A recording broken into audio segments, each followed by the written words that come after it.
Well, we're delivering to the school board today a report in response to a request that they made for an independent review of the school desegregation plan. And so we've been spending months looking at the county and looking at the school system and trying to answer some important questions.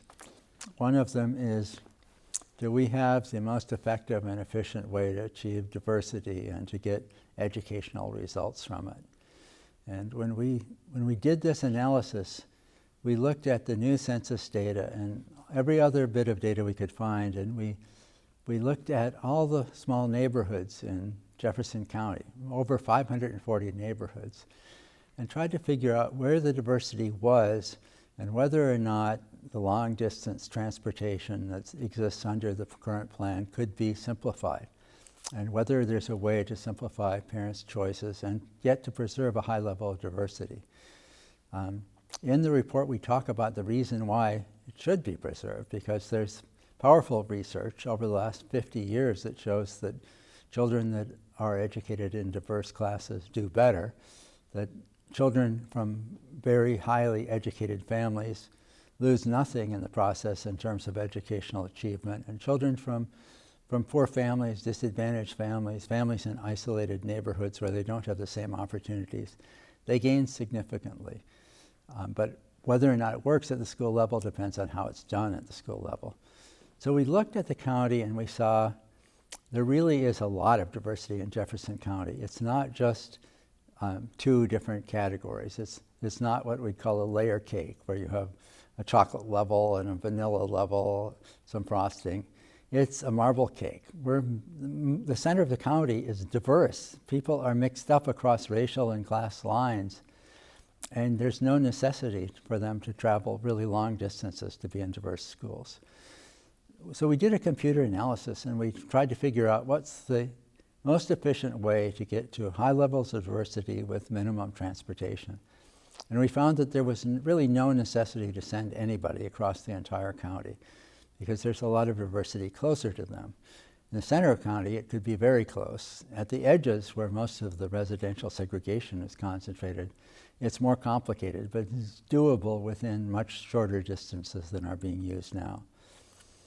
So we proposed that instead of having the current plan, that there be a cluster plan with 13 clusters, each of which would be attached to a transportation hub, and that there be a redoing of the transportation system to computerize it so that it would become more modern and efficient, and that we could minimize transportation times and still achieve diversity. We think that can be done. We don't have all the answers. We think people in the school district need to look at it and make sure that our computer didn't miss some important things. But we went beyond looking, and we're talking only about the elementary schools. We're not proposing any changes in the high schools or middle schools for next year, and we're not proposing any changes in the magnet schools for next year. We are proposing that both of those things be reviewed next year and that they be looked at, and that the magnet schools that aren't really functioning very well be revised or shut down, and that new magnets be considered. But we think that nobody will lose any choices under our proposal, because they'll be able to stay at their existing school if they want, or they'll be able to have a series of choices close to home. What would happen in this system, which when we're recommending a major improvement of communication with parents, is that all the parent would have to do is type in their address, or have somebody type it in for them, and they'd get information about the schools they were eligible to go to, how close they were to their home, what the schools were offering, whether or not the schools were making a big difference in terms of how much students were gaining during a year. Very valuable information, even pictures of the schools. We are talking about making the admissions process much easier, so that you could actually do it from your home or from a neighborhood public library. You could put in your application, and you get much better information than you have right now, much easier. So parents would have a list of schools, none of which would be a really long distance away from them, information about the schools, a way to apply, and the system would be more transparent. each cluster would be trying to balance the students within that cluster. None of the clusters would have a majority of the poorest group of kids. All of them would have considerable diversity. What we're talking about is the school district's problem is mostly about residential segregation at the extreme east and west of the county. And we're proposing that the school district, we're noting that a part of that problem is caused by public housing and urban development decisions that are made by the housing authority and city government. And we're recommending the school district ask the city and ask the housing authority to do things that are going to help support integrated schools rather than make the job more difficult. There hasn't been enough communication, there hasn't been enough collaboration. We're also proposing something that I think is very important, which is to deepen the process of integration in the schools by focusing more attention on what happens to kids after they get to school, so that we try to make sure that we don't segregate the students between classrooms, and that we give all the kids an opportunity to try to do more challenging classes. We're not proposing that anything be made easier. We believe in challenging classes, but that nobody should lose the opportunity, and there should be an effort to identify the really talented and hardworking students who are Hispanic or African American, and as well as those who are white or Asian, to get them into those honors classes and so forth. We're also saying we should look to make sure that we don't do special education in a way that, for example, puts too many young men of color into a special education category that may not be helpful to their future life.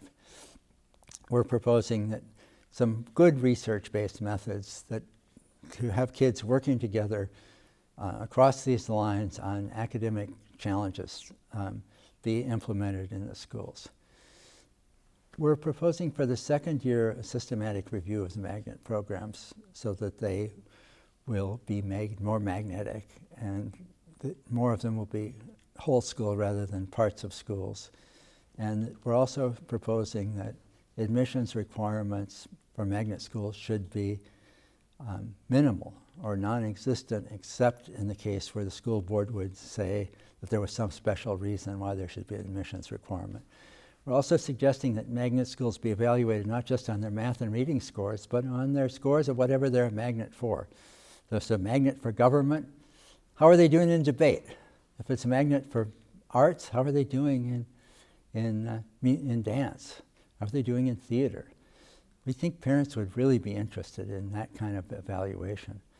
And we're really talking about more evaluation and accountability in the plan over the long run, and asking that there be a report from the superintendent each year about what kind of progress we're making, and whether there are new challenges that are developing, and what she would propose to do if there are challenges, or what could be built on to make it even better. So we're talking about trying to bring the plan into 2012, 2013, 2020, and make it really reflect the reality of the community, which has accomplished a great deal and last into the future in very effective ways. And what we've done in this report is not to say that we have all the answers. It's to say, here's our best suggestions, the best that we could do from the data that's available and from our knowledge of the research that's out around the country. Now the challenge is up to the people in Jefferson County and their elected officials and their educational leaders to take what would be helpful from this report and to make it into reality. The reason that I volunteered to do this report when the school board asked me, which turned out to be a lot more work than I thought, was because Jefferson County has been such a national leader in issues of diversity, and because it's been built so much into the fabric of this community, that I have a tremendous respect for this county and its educators, and I believe that they are up to the challenges of taking a plan that has now been 36 years in place, that this county's been desegregated, and taking it into yet another generation and making it better, and eventually creating a community where some of these efforts will be less necessary. One of the things we're proposing is in the second year we begin to take some places that have been stably integrated residentially for a decade and put them back in more of a neighborhood school mode, because they're already integrated and there's no need to transport people out of those communities. So we're thinking about the long run of a community that becomes more diverse, becomes more successful, and gradually the necessity for the school system to act consciously becomes less as it gets built into the lives of the community. So this was a very good challenge to us, and you know, we wish the people in Jefferson County the very best in figuring out how to take the ideas that we have and find out what's of value and to put it in place. One of the things we say in this report is there is no reason this could not be done for the elementary schools next year, and that there should be a coordinator appointed by the school superintendent to make it happen, and that we believe that if it were done, after what would certainly be a complicated transition in some ways, people would find it to be a more logical and less burdensome way of doing something that almost everybody in this county knows is important to do, not only in the past but in the future of the county.